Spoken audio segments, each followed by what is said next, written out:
Ya, aksi tol Parung Kuda, Sukabumi dipadati ribuan kendaraan yang menuju ke kawasan wisata Pelabuhan Ratu dan Ujung Genteng. Kemacetan pun terjadi hingga 2 km di arah menuju kota Sukabumi. Kepadatan arus lalu lintas terjadi di sepanjang jalur arteri Parung Kuda, Cibadak.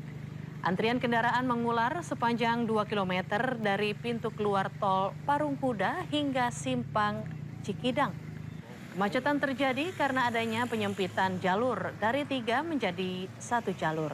Selain itu adanya sejumlah titik persimpangan turut menjadi penyebab kemacetan. Demi mengurai kemacetan, personil dari Satlantas Polres Sukabumi diterjunkan untuk mengatur arus lalu lintas.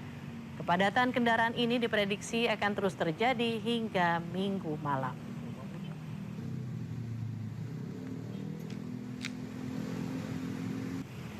Ya pemirsa, puncak arus balik Lebaran 2026 diprediksi terjadi dalam 2 gelombang, di mana puncak tertinggi yakni pada 24 Maret nanti. Polisi memastikan akan memberlakukan rekayasa lalu lintas one way nasional. Lalu lintas masih cukup terkendali, ada peningkatan arus sesuai dengan prediksi dan monitoring dari teknologi bahwa aglomerasi ini cukup padat ya, tapi sudah kita kelola. Contohnya aglomerasi Semarang Raya, aglomerasi Jabodetabek, termasuk tempat-tempat wisata di Bali, di Malang Raya, termasuk juga yang ada di Jakarta, Jawa Barat, tempat-tempat wisata cukup diminati oleh rekan-rekan kita yang saat ini sedang liburan di tempat tujuan masing-masing. Maka dari itu kami sampaikan bahwa puncak arus mudik tertinggi tahun ini dari 270.315 tentunya Korlantas Polri dengan stakeholder atas petunjuk dari Bapak Kapolri agar dipersiapkan skenario daripada manajemen tata kelola lalu lintas. Baik nanti pada tanggal 24 yang kita perkirakan arus puncak, namun demikian dari tanggal 22, 23 kami sudah melakukan langkah-langkah strategi. Apakah nanti di tanggal 23 akan lakukan one way lokal sepenggal tahap pertama? Tentunya segera akan kita rumuskan seperti itu. Dan kami menghimbau kepada masyarakat, khususnya rekan-rekan kita yang saat ini berada di kampung halaman, agar supaya karena arus puncak baliknya itu tanggal 24, agar mengharapkan tidak kembali pada tanggal itu supaya tidak terjadi penumpukan. Silakan manfaatkan work from anywhere tanggal 26, 27, 28 itu masih work from anywhere. Mungkin bisa kembali di tanggal 26, tanggal 27 karena hasil analisa dan evaluasi dengan stakeholder termasuk barusan saja kami dengan seluruh pejabat utama Korlantas Polri dengan Satgas melakukan evaluasi bahwa arus balik mungkin ada 2 tahap. Tahap pertama adalah tanggal 23 dan 24. Itu. Yang kedua adalah tanggal 28 atau tanggal 29. Moga-moga dengan 2 tahap ini nanti bisa terurai sehingga arus balik yang di tanggal 24 nanti bisa kita kelola dengan baik.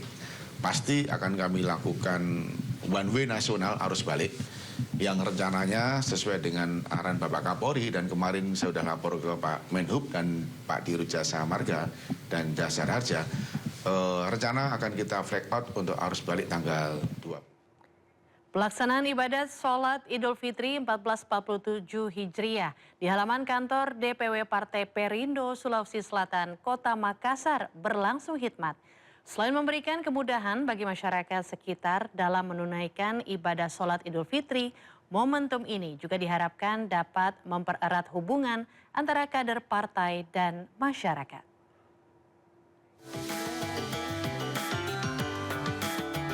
Puluhan warga di Jalan Perintis Kemerdekaan Kota Makassar, Sulawesi Selatan tampak hikmat mengikuti sholat Idul Fitri 1447 Hijriah yang digelar DPW Partai Perindo Sulawesi Selatan.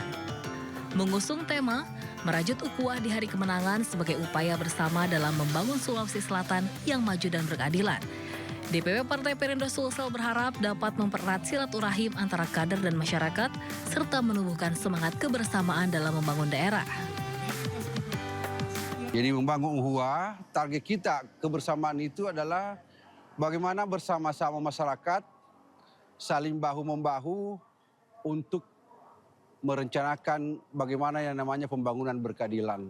Karena itu saya kira hari ini kita menyaksikan ada beberapa komponen masyarakat dan anak-anak ini ada semua riang gembira untuk menyertai di tempat ini.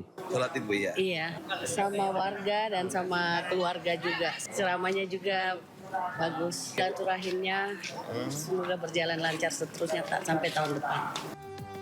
Momen ini juga menjadi bentuk kepedulian partai berlambang Raja Wali mengembangkan sayap terhadap kebutuhan masyarakat dalam merayakan Hari Kemenangan dalam suasana kebersamaan dan kekeluargaan.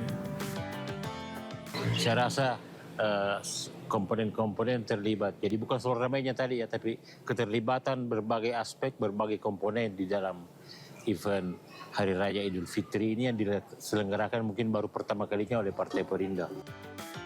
Perayaan Hari Besar Keagamaan ini menjadi wadah dalam memperkuat kebersamaan antara partai dan masyarakat. Dari Makassar, Sulawesi Selatan, Yuel Yuswian, iNews melaporkan. Nah pemirsa, ada yang unik nih dari open house yang digelar oleh Presiden Prabowo Subianto di Istana Kepresidenan Jakarta, yaitu bingkisan lebaran yang dibagikan oleh Presiden kepada masyarakat. Berikut laporan jurnalis iNews Jen Cahyani dengan juru kamera Dede Rudi. Makin ramai ya, karena tadi yang mengantri di depan Istana Negara ini sangat banyak sekali karena kapasitasnya di halal atau open house Presiden kali ini ada sampai 5.000 orang dan semakin siang semakin ramai di sini, banyak sekali masyarakat yang baru saja masuk. Nah ini kalau bisa dilihat ini bagaimana masyarakat yang baru saja masuk dengan anak-anaknya, yang tadi kalau sempat saya gambarkan ya, banyak di sini anak-anak yang mendapatkan hadiah ya, hadiah mainan. Nah, di sini saya sudah punya satu souvenir, saya coba buka apa saja isinya. Ini untuk anak-anak yang datang ke sini untuk dibagikan. Nah, Diandra dan pemirsa, coba kita buka satu persatu ada apa saja di dalam tas warna biru ini berlogo Istana Kepresidenan Republik Indonesia. Coba kita buka satu-satu, isinya ada apa saja. Nah, ini di sini ada, wah, ini Barbie ini sepertinya untuk anak perempuan, anak-anaknya, bagi anak perempuan yang mungkin berusia 3-5 tahun ya yang ikut datang ke sini. Nah, ini ada mainan Barbie, kemudian ada, wah, ini ada apa ini namanya? Oh, ini untuk game untuk seru-seruan dengan teman-teman ya. Nah, ini mungkin untuk yang lebih dewasa. Nah, kemudian ada, wah, ini untuk anak laki-laki. Jadi tidak hanya untuk anak perempuan tapi juga untuk anak laki-laki. Nah, ini ada transformer robot. Nah, ada robot, mainan robot nih untuk anak laki-laki usia lebih dari 3 tahun. Nah, masih ada lagi di antara dan pemirsa, ini ada apa ini? Ada seperti Lego ya, Joy Block namanya. Nah, ini untuk menyusun anak-anak. Nah, ini sepertinya mainan-mainan yang dibagikan seru sekali ya di sini. Nah, yang terakhir ini ada mainan bubble gun. Nah, ini juga sesuatu yang baru juga ya di Istana Negara pada saat open house. Tidak hanya orang tuanya yang menikmati open house di sini, tapi bagi mereka yang membawa anak-anak juga dapat